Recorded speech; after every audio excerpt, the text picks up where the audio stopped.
Aave, a decentralized protocol, is blocking addresses. Also, the ETH 2.0 merge is all the hype right now.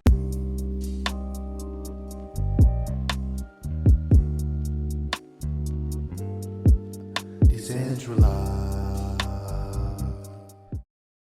Welcome to Everything Currency.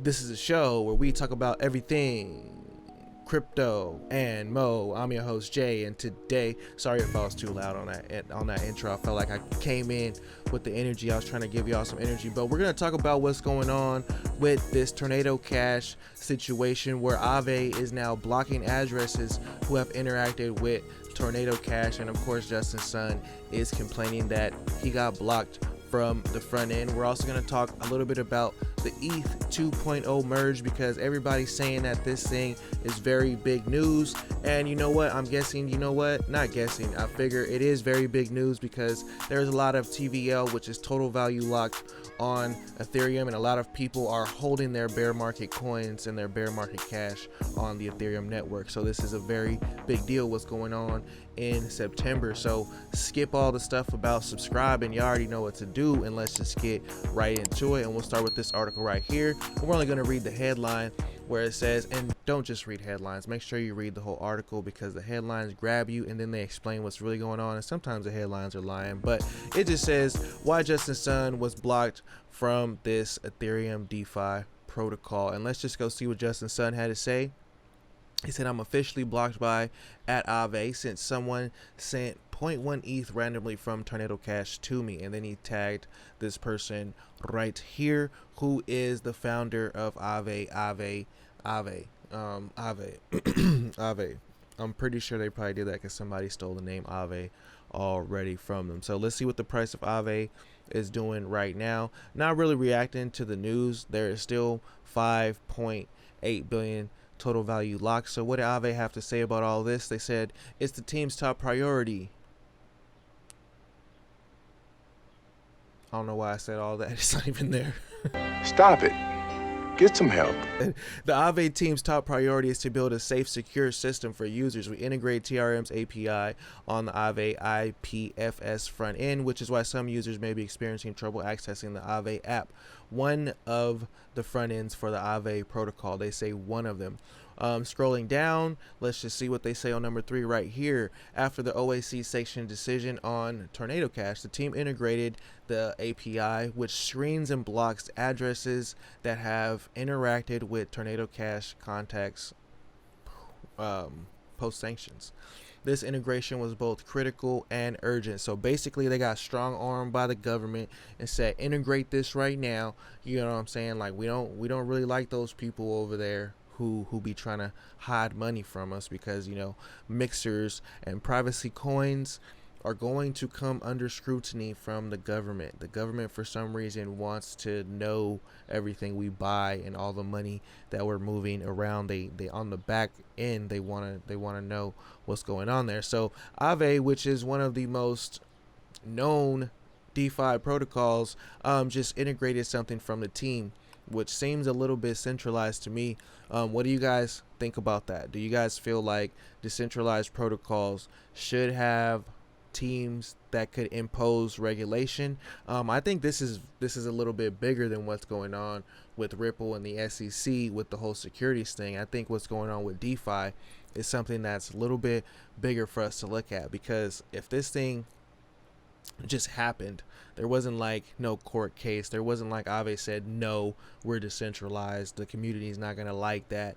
People like Justin Sun, maybe he didn't do nothing wrong, maybe he did, but we don't really know that without a trial. Do we have the right to just block him? Now, they only blocked him from the front end, so that's another thing. So they could still, if you don't know how to use the blockchain without having the front end, you can access the blockchain if you just go to the Explorer, and you can access the contracts and do things that you need to do on certain contracts. But that's something that if you're in crypto and you have a lot of crypto, then you should probably learn, just in case you get blocked out like Justin Sun did right there on because he interacted with Tornado Cash. And for me, I don't really know much about Tornado Cash, so I can't really talk about it and my thoughts on it.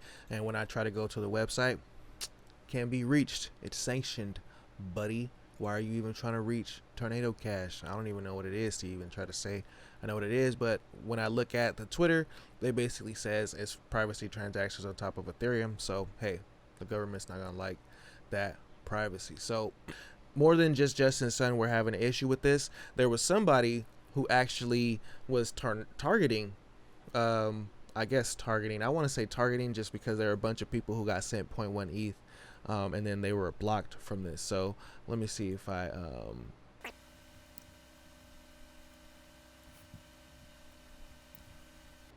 right here. If we just see why it's trending, it says spamming of zero point 0.1 ETH on ENS addresses from Tornado Cash. So it says right here, unknown people started sending 0.1 ETH via Tornado Cash to wallets to famous people. This list includes Coinbase CEO Brian Armstrong, TV host Jimmy Fallon, Beeple, and a whole bunch of other people. Somebody even said Crypto Wendy O was on there. You know, hopefully Everythingcurrency.eth ain't on here. You know, I'm sure I'm not that big. You know what I'm saying? But hey, somebody was targeting. That's why I said somebody was targeting people, and pretty interesting to see that now. You know, Tornado Cash people are getting blocked for that. So let's move on over to what's going on with this ETH merge. So when will the ETH merge happen? September 22. Ethereum's blocked will be produced through the beacon chain, leveraging the proof of stake model. So for people who don't know what the beacon chain is, it's basically like the test net. It's been running since 2020, and it's been running right alongside the main net right now. So one of them is proof of work and one of them is proof of stake, and they're just running right now, and they've been running for a while, and they did this to make sure that they tested as much as they can, because there's billions and billions of dollars on Ethereum right now, and if there's any holes or any mess ups or anything that's like too crazy and too big to, you know, that they have to do something like really crazy to the protocol after the fact, people could take advantage of it. And in the early days of Ethereum, they did have an issue, and that's why we do have Ethereum Classic.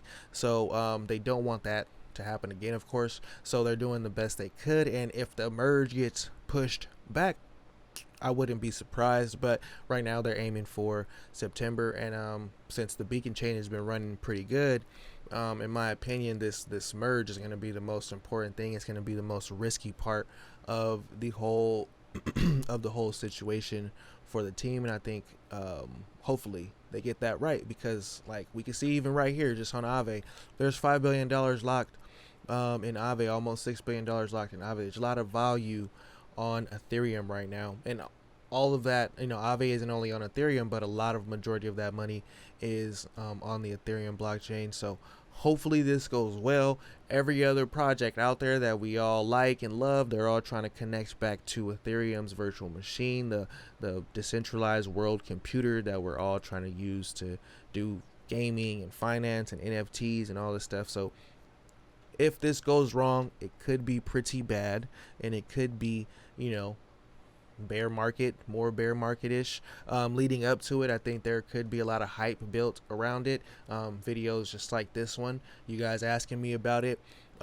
Just there's going to be a lot of hype built around it, so there could be a buy the rumor, sell the news type of event. And what that means is you buy what's going on. Everyone's saying the merge is coming, the merge is coming. Everybody gets all hyped up, and then it just, you know, it happens and then it dies down. Just like, you know, think of like a vacation, right? You get all hyped up for a vacation, then you go on a vacation.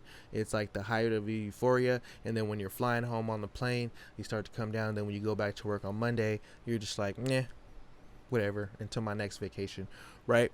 So that's kind of what happens with the price, and everybody's excitement, because, you know, the price is just, you know, everybody's psychology measured on a chart. So we'll see what happens with this merge. Like I said, fingers crossed that everything goes great, because this is very important for the entire crypto space, just like what's going on with Aave, and that being very important for the entire crypto space to pay attention to, that, you know, one DeFi protocol integrated something that's blocking addresses, and from another decentralized protocol, which is actually allowing people to be decentralized and private.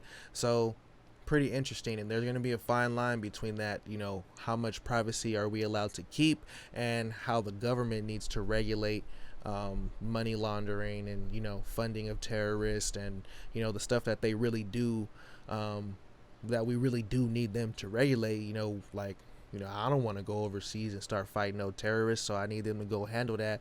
And I don't know how that's going to work out with something that we want to be fully decentralized. So, and just so we're clear, I want you guys to know that Aave saying that they only blocked addresses from accessing some front ends of the Aave protocol. So if Justin Sun could access the Aave protocol or not, I'm not sure.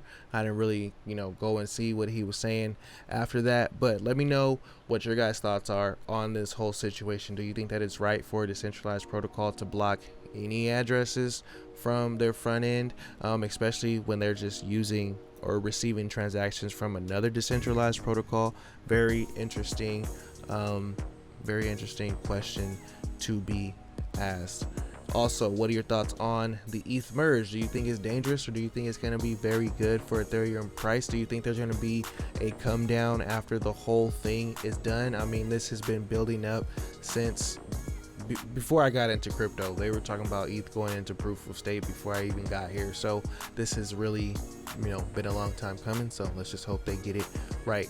Like the video, subscribe to the channel, check out my website, everythingcurrencycrypto.com. Don't forget that you can get the courses and the trading groups in NFT form. Let's get this money together. RIP to crypto roots. Till next time, peace.